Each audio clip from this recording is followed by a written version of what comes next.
எந்த குழந்தைகள் பெற்றோரிடம் சென்று விஜய் மாமாக்கு ஓட்டு போடுங்கன்னு கேட்டாங்களோ அதே குழந்தைகளை இன்னைக்கு டார்கெட் பண்ணியிருக்காங்க. குழந்தைகள் இன்றைக்கு கொத்து கொத்தாக பாலியல் வன்புணர்வு செய்யப்பட்டு கொண்டிருக்கிறார்கள். என்ன செய்து கொண்டிருக்கிறது இந்த அரசாங்கம்? என்ன தூங்குதா பனையூர்ல?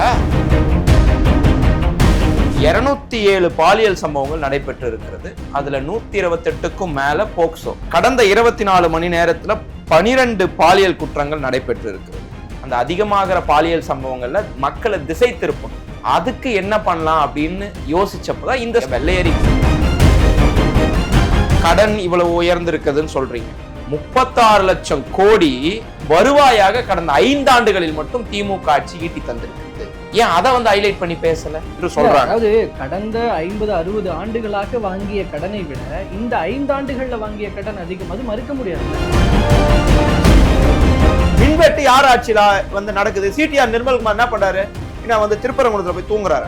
மின்சாரத்துறை அமைச்சர் அவரு.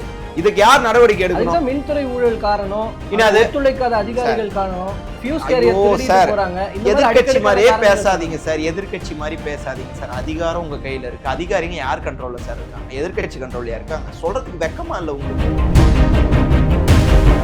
மரிய வில்சன் அவ்வளவு பேசுறாரு. ஒரு இடத்துலயாவது ஒன்றிய அரசு காரணமாகத்தான் ஒன்றிய அரசு நிதி தரல, நிதியை விடுவிக்காம இருந்தது ஒன்றிய அரசு, ஏன் அவர் ஒரு இடத்துல கூட குறிப்பிடல?